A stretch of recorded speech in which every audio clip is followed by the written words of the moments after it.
जय गुरु जी, शुक्राना गुरु जी, अनंत कोट शुक्राना संगत जी। मंत्र जाप कर रही हूँ। पहले आप भी मेरे साथ कीजिए।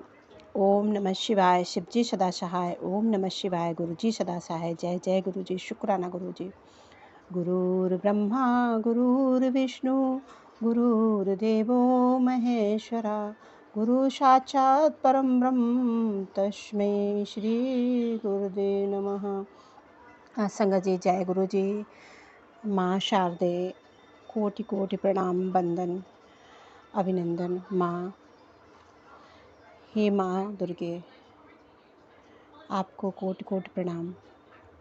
गुरु पिता, हर समय आप सहाय होना में ये आपका ही परिवार है। हर समय अपनी कृपा दृष्टि, अपनी छत्र छाया में अपने पूरे परिवार को रखना और उनकी सुरक्षा, उनकी ब्लशिंग के लिए गुरु पिता आपने एक बाउंड्री बना दो गुरुपा, कि जिससे कई बार आपके बहुत ऐसे कठिन सत्संग आते हैं कि सुन के मन व्यथित सा हो जाता है। पर कई बार आप ये भी देते हैं, सत्संग में सुनवाया है कि मैं कष्ट काट देता हूँ, सुनवा के कष्ट कट जाते हैं। तो वो गुरुपा आपने प्रमाणित मुझे करके दिखाया है। संगत जी, मेरे बहुत अजीब सी स्थिति कभी कभी होती है कि हमें मूर्छा सी आती हो, पर गुरुपा उसको हल्के में काट के उन्होंने कई बार बताया कि तुम्हारे पर इतने कष्ट थे कि वो परमात्मा झेल रहे हैं, वो गुरु पिता झेल रहे हैं, कि लोग किस किस प्रकार से वार करते हैं। तो मैंने संगत जी स्वरूप में गुरुपा के ऐसे निशान बन गए हैं जैसे चाकू से वार किया गया हो। पहले भी कई बार ऐसे गुरुपा के स्वरूप में ऐसे निशान बने हैं। कई सारे गुरुपा का जो स्वरूप, बड़ा स्वरूप मैंने मंगाया था गुरुपा का, गूगल से ही निकलवाया था। तो उसमें कई स्वरूप ऐसे बन गए हैं, चित्र जैसे अंदर से, फ्रेमिंग के अंदर से ही। तो पता नहीं कितने कष्ट गुरुपा अपने ऊपर ले रहे हैं, कितने मेरे कर्म खराब थे। या गुरुपा ने ये भी बताया कि तेरे कर्म नहीं, ये तुझे परेशानियाँ दी जा रही हैं। तो वो हम सब समझते नहीं, कहीं ना कहीं हमें मिल रहे हैं तो कुछ ना कुछ तो रहा होगा। इसीलिए उन सब चीज़ों का विचार ना करते हुए गुरुपा हैं हमारे साथ, माँ हमारे साथ हैं। बाबा ने हाथ पकड़ा हुआ है, बचपन से ही पकड़ा हुआ है। और संगत जी, संकट मोचन तो संकट सबके हरते ही हैं। तो वो तो हमारे घर की ध्वजा ही लिए हैं। तो हर परिवार, हमारे वंशज सबका उन्हीं उन्हीं के ऊपर वो है।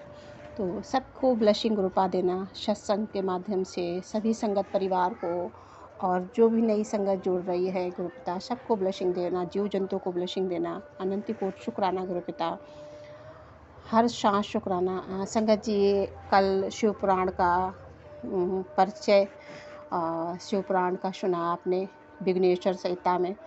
और संगत जी, अध्याय दूसरा विघ्नेश्वर संहिता का साध्य साधन आदि का विचार तथा श्रवण, कीर्तन और मनन, इन तीन साधनों की श्रेष्ठता का प्रतिपादन, ये भी संगत जी आपने कल सुना था। और अगला अध्याय जो भगवान शिव के लिंग एवं साकार विग्रह की पूजा के रहस्य तथा वर्णन, महत्व। संगत जी, आज यही अध्याय होगा, अध्याय 3-4 का। और संगत जी, पाठ शुरू करते हैं, ध्यान से सुनिएगा। जय गुरु जी, शुक्राना गुरु जी। क्योंकि गुरुपिता जब पाठ शुरू करते हैं ना, तो गुरुपा अपने आप मैंने गुरुपा से, जैसे बहुत सारे स्वरूप पड़े होते हैं, तो उसमें गुरुपा से मैं विनम्र निवेदन करती हूँ, गुरुपा जो भी स्वरूप आपको सिलेक्ट करवाना है, जो भी लगवाना है, वो आप कीजिए। ये सारा सब कुछ मैं हाथ खड़े करके बैठती हूँ कि जो भी गुरुपा है वो आपको देखना है संगत जी। तो शुक्राना है गुरुपिता, शुक्राना। भगवान शिव के लिंग एवं साकार विग्रह की पूजा के रहस्य तथा महात्म्य का वर्णन। सूत जी कहते हैं, सौनक, जो श्रवण, कीर्तन और मनन, इन तीनों साधनाओं के अनुष्ठान में समर्थ ना हो, वह भगवान शंकर के लिंग एवं मूर्ति की स्थापना करके नित्य उसकी पूजा करें। तो संसार सागर से पार हो सकता है। वंचना अथवा छल ना करते हुए अपनी भक्ति के अनुसार धन राशि ले जाए और उसे शिवलिंग अथवा शिव मूर्ति की सेवा के लिए अर्पित कर दे। साथ ही निरंतर उस लिंग एवं मूर्ति की पूजा भी करे। उसके लिए भक्तिभाव से मंडप, गोपुर, तीर्थ, मठ आदि क्षेत्र की स्थापना करके तथा उत्तम रचनाएं, वस्त्र, गंध, पुष्प, धूप, दीप तथा पुआ आदि, शाक आदि व्यंजनों से युक्त भांति भांति के भक्ष्य भोजन अन्य नैवेद्य के रूप में समर्पित करें। छत्र छाया व्यंजन चामर तथा अन्य अंगों सहित रजोपचार की भांति सब भगवान शिव के लिंग एवं मूर्ति को चढ़ाएं। प्रदक्षिणा नमस्कार तथा यथाशक्ति जप करें। आह्वान से लेकर विसर्जन तक सारा कार्य प्रतिदिन भक्ति भाव से संपन्न करें। इस प्रकार शिवलिंग तथा शिव मूर्ति में भगवान शंकर की पूजा करने वाले पुरुष श्रावण आदि साधकों का अनुष्ठान न करें तो भी भगवान शिव की प्रसन्नता से सिद्धि प्राप्त कर लेता है। पहले के बहुत से परमात्मा पुरुष लिंग तथा शिव मूर्ति की पूजा करने मात्र से भवबंधन से मुक्त हो चुके हैं। ऋषियों ने पूछा, मूर्ति में ही सर्वत्र देवताओं की पूजा होती है, लिंग में नहीं, परंतु भगवान शिव की पूजा सब जगह मूर्ति में और लिंग में भी क्यों की जाती है? सूची ने कहा, मुनीश्वरों, तुम्हारा यह प्रश्न तो बड़ा ही पवित्र और अत्यंत दुर्भूत है। इस समय में महादेव की वक्ता हो सकते हैं, दूसरा कोई पुरुष कभी और कहीं भी इसका प्रतिपादन नहीं कर सकता। इस प्रश्न के समाधान के लिए भगवान शिव ने जो कुछ कहा और उसे मैंने गुरुजी के मुख से जिस प्रकार सुना है उसी तरह क्रमशः वर्णन करूँगा। एकमात्र भगवान शिव ही ब्रह्म स्वरूप होने के कारण निष्कल निराकार हो कहे गए हैं। स्वरूपवान होने के कारण उन्हें सकल भी कहा गया है, इसीलिए वे सकल और निष्कल दोनों हैं। शिव के निष्कल निराकार होने के कारण ही उनकी पूजा का आधारभूत लिंग भी निराकार ही प्राप्त हुआ है, अर्थात शिवलिंग शिव के निराकार स्वरूप का प्रतीक है। इसी तरह शिव के सकल या साकार मनुष्य होने के कारण उनकी पूजा का आधारभूत विग्रह सागर प्राप्त होता है, अर्थात शिव का साकार विग्रह उनके साकार स्वरूप का प्रतीक होता है। सकल और अकल कार सहित आकार और अंग आकार से सर्वदा रहित निराकार रूप होने से ही वे ब्रह्म शब्द से कहे जाने वाले परमात्मा हैं। यही कारण है कि सब लोग लिंग निराकार और मूर्ति साकार दोनों ही सदा भगवान शिव की पूजा करते हैं। शिव से भिन्न हो दूसरे देवता वे साक्षात ब्रह्मा नहीं है, इसीलिए कहीं भी उनके लिए निराकार लिंग नहीं उपलब्ध होता। पूर्व काल में बुद्धिमान ब्रह्मपुत्र सनत कुमार मुनि मंदराचल पर नंदिकेश्वर से इसी प्रकार का प्रश्न किया था। सनत कुमार बोले, भगवान शिव से भिन्न जो देवता हैं उन सबकी पूजा के लिए सर्वत्र प्रायः वेद मात्र ही अधिक संख्या में देखा और सुना जाता है। केवल भगवान शिव की ही पूजा में लिंग और वेद दोनों का उपयोग देखने में आता है। अतः कल्याणमय नंदिकेश्वर, इस विषय में जो तत्व की बात हो उसे मुझे इस प्रकार बताइए जिससे अच्छी तरह समझ में आ जाए। नंदेश्वर ने कहा, निष्पाप ब्रह्म कुमार, आपके इस प्रश्न का हम जैसे लोगों के द्वारा कोई उत्तर नहीं दिया जा सकता, क्योंकि यह गोपनीय विषय है और लिंग साक्षात ब्रह्म का प्रतीक है तथा तथापि आप शिव भक्त हैं, इसीलिए इस विषय में भगवान शिव ने जो कुछ बताया है उसे ही आपके समक्ष कहता हूँ। भगवान शिव ब्रह्म स्वरूप और निष्कल, इसीलिए उन्हीं की पूजा में निष्काम लिंग का उपयोग होता है। संपूर्ण वेदों का यही मत है। सनत कुमार बोले, महाभाग योगेंद्र, आपने भगवान शिव तथा दूसरे देवताओं के पूजन में लिंग और वेद के प्रचार का जो रहस्य विभाग पूर्वक बताया है, यह वह यथार्थ है। इसीलिए लिंग और वेद की आदि उत्पत्ति का जो उत्तम वृतांत है, उसी को मैं इस समय सुनना चाहता हूँ। लिंग के प्रकट का रहस्य सूचित करने वाला प्रसंग मुझे सुनाइए। इसके उत्तर में नंदेश्वर के भगवान महादेव के निष्काम स्वरूप लिंग के आविर्भाव का प्रसंग सुनना आरंभ किया। उन्होंने ब्रह्मा तथा विष्णु के विवाद, देवताओं की व्याकुलता तथा चिंता, देवताओं का दिव्य कैलाश शिखर पर गमन और उनके द्वारा चंद्रशेखर महादेव का स्तवन, देवताओं से प्रेरित हुए महादेव का ब्रह्मा और विष्णु के विवाद स्थल में आगमन तथा दोनों के बीच में निष्कल आदि अंतर रहित भीषण अग्नि स्तंभ के रूप में उनका आविर्भाव आदि प्रसंगों की कथा कही। तदंतर श्री ब्रह्मा और विष्णु दोनों द्वारा उस ज्योतिर्मय स्तंभ की ऊंचाई और गहराई का थाह लेने की चेष्टा एवं केतकीय पुष्प के शाप, वरदान आदि के प्रसंग भी सुनाए। अध्याय 4-6 महेश्वर का ब्रह्मा और विष्णु को अपने निष्काम और सकल स्वरूप का परिचय देते हुए लिंग पूजन का महत्व बताया। नंदेश्वर कहते हैं कि तदंतर वे दोनों ब्रह्मा और विष्णु भगवान शंकर को प्रणाम करके दोनों हाथ जोड़ उनके दाएं बाएं भाग में चुपचाप खड़े हो गए। फिर उन्होंने वहां साक्षात प्रकट पूजनीय महादेव को श्रेष्ठ आसन पर स्थापित करके पवित्र पूजा वस्तुओं का द्वारा उनका पूजन किया। दीर्घकाल तक अविकृत भाव से स्थिर रहने वाली वस्तुओं को पुरुष वस्तु कहते हैं और अल्पकाल ही टिकने वाली क्षणभंगुर वस्तुएं प्राकृतिक वस्तु कहलाती हैं।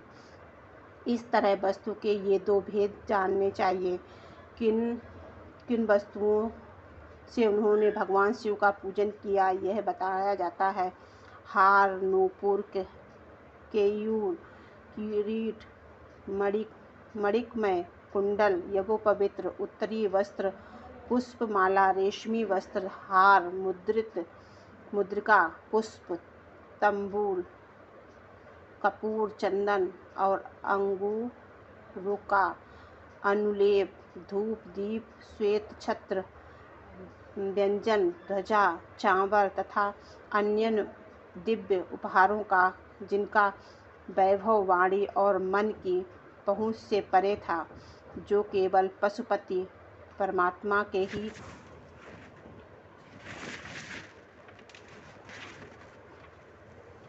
योग थे और जिन्हें पशु कदापि नहीं पा सकते थे। उन दोनों ने अपने स्वामी महेश्वर का पूजन किया। सबसे पहले वहाँ ब्रह्मा और विष्णु ने भगवान शंकर की पूजा की। इससे प्रसन्न हो भक्तिपूर्वक भगवान शिव ने वहाँ नम्र भाव से खड़े हुए उन दोनों देवताओं से मुस्कुराकर कहा। महेश्वर बोले, पुत्रों, आज का दिन एक महान दिन है। इसमें तुम्हारा द्वारा जो आज मेरी पूजा हुई है, इसमें मैं तुम लोगों पर बहुत प्रसन्न हूँ। इसी कारण यह दिन परम पवित्र और महान से महान हो गया है। आज की यह तिथि शिवरात्रि के नाम से विख्यात होकर मेरे लिए परम प्रिय होगी। इससे समय में जो मेरे लिंग अंग को प्राकृतिक से रहित निराकार रूप से बेर सकल साकार रूप से प्रतीत विग्रह की पूजा करेगा, वह पुरुष जगत की सृष्टि और पालन आदि कार्य भी कर सकता है।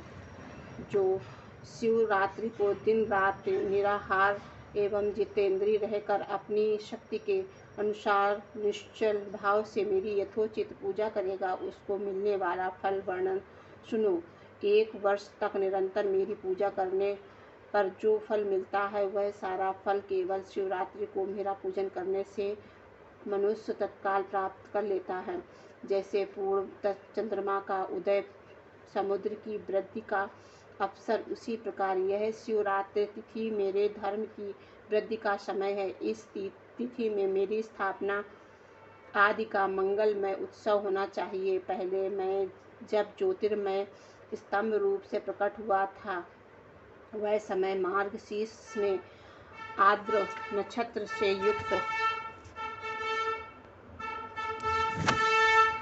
युक्त मास पूर्णमासी या प्रतिपदा, जो पुरुष मार्गशीर्ष में आर्द्र नक्षत्र होने पर पार्वती सहित मेरा दर्शन करता है, उसका मेरी मूर्ति या लिंग की ही झांकी करता है, वह मेरे लिए कार्तिकीय से भी अधिक प्रिय है। उस शुभ दिन को मेरे दर्शन मात्र से पूरा फल प्राप्त होता है। यदि दर्शन के साथ मेरा पूजन भी किया जाए तो इतना अधिक फल प्राप्त होता है कि उसका वाणी द्वारा वर्णन नहीं हो सकता है। वहाँ पर मैं लिंग रूप में प्रकट होकर बहुत बड़ा हो गया था, अतः उसे लिंग के कारण यह भूतल लिंग स्थान के नाम से प्रसिद्ध हुआ है। जगत के लोग इसका वर्णन और पूजन कर सकें, इसके लिए यह अनादि और अनंत ज्योतिस्तंभ अथवा ज्योतिर्मय लिंग अत्यंत छोटा हो जाएगा।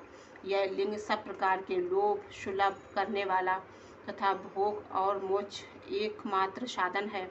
इसका दर्शन, स्पर्श और ध्यान किया जाएगा तो यह प्राणियों को जन्म और मृत्यु के कष्ट से छूटने वाला अग्नि के पहाड़ जैसा हो जाएगा। यह शिवलिंग यहाँ प्रकट हुआ है, इसके कारण यह स्थान अरुणाचल नाम से प्रसिद्ध होगा। यहाँ अनेक प्रकार के बड़े बड़े तीर्थ प्रकट होंगे। इस स्थान में निवास करने या मरने से जीवों को मोक्ष तक प्राप्त हो जाएगा। मेरे दो रूप हैं, सकल और निष्कल, जिसमें किसी के ऐसे रूप नहीं है। पहले मैं स्तंभ रूप से प्रकट हुआ, फिर अपने साक्षात रूप में। ब्रह्म भाव मेरा निष्कल रूप है और महेश्वर भाव सकल रूप है। ये दोनों मेरे ही सिद्ध रूप हैं। मैं ही पराब्रह्म परमात्मा हूँ। कला युक्त और सकल मेरे ही स्वरूप हैं। ब्रह्म रूप होने के कारण मैं ईश्वर भी हूँ। जीवों पर अनुग्रह आदि करना मेरा कार्य है। ब्रह्म और केशव मैं सबसे बृहत् और जगत की वृद्धि करने होने के कारण ब्रह्म कहलाता हूँ। सर्वत्र समरूप से स्थित और व्यापक होने से मैं ही सबका आत्मा हूँ। सर्ग से मेरा अनुग्रह जो जगत संबंधी 5 कृति हैं, वे सदा मेरे ही हैं। मेरे अतिरिक्त दूसरे किसी के नहीं हैं, क्योंकि मैं ही सबका ईश्वर हूँ। पहले मेरा ब्रह्म रूप का पता का बोध करने के लिए निष्कल लिंग प्रकट हुआ था। फिर अज्ञात ईश्वर तत्व का साकार करने के लिए निर्मित मैं साक्षात जगदीश्वर ही सकल रूप में तत्काल प्रकट हो गया। अतः मुझ में जो ईश्वर तत्व है, उसे ही मेरा सकल जय गुरु जी। संगत जी, गले में अचानक से पता नहीं क्या हुआ। सकल रूप जानना चाहिए तथा जो यह मेरा निष्कल स्तंभ है, वह मेरे ब्रह्म स्वरूप का बोध कराने वाला यह मेरा ही लिंग चिन्ह है। तुम दोनों प्रतिदिन यहाँ रहकर इसका पूजन करो। यह मेरा ही स्वरूप है और मेरे सम्य की प्राप्ति करने वाला है। लिंग और लिंग की नित्य अभेद होने के कारण मेरे इस लिंग का महान पुरुषों को भी पूजन करना चाहिए। मेरे इस लिंग की स्थापना करने का यह फल बताया गया है। कि उपासक को मेरी समानता की प्राप्ति हो जाती है। यदि एक के बाद दूसरे शिवलिंग की स्थापना की गई है, तब तो उपासक को फल रूप में मेरे साथ एक तत्व मोक्ष रूप फल प्राप्त होता है। प्रधानतः शिवलिंग की स्थापना करनी चाहिए। मूर्ति की स्थापना उसकी अपेक्षा गौण कर्म शिवलिंग से अभाव में सब ओर से अवेश्वर होने पर भी वह स्थान नहीं कहलाता। संगत जी, गला थोड़ा सा अजीब सा हो रहा है। तो अगला अध्याय कल होगा। जय गुरु जी, शुक्राना गुरु जी, अनंत कोटि शुक्राना, हर एक सांस शुक्राना गुरु पिता अपनी बच्ची पर, उसके परिवार पर, उसके बच्चों पर इतनी कृपा करने के लिए। कहीं ना कहीं जो भी हमारे कर्म कष्ट हो गुरु पापा मेरे बच्चों के, वो सब कटवाइए और आप एक रक्षा कवच गुरु पापा तैयार कर दीजिए बच्चों के लिए। क्योंकि बड़ी बेटी को भी अचानक से कोल्ड जैसा हो गया, अच्छा खासा मतलब अच्छी खासी थी, और शाम को अचानक से रात में इतना ज़्यादा, इतना मतलब पूरी रात परेशान रही।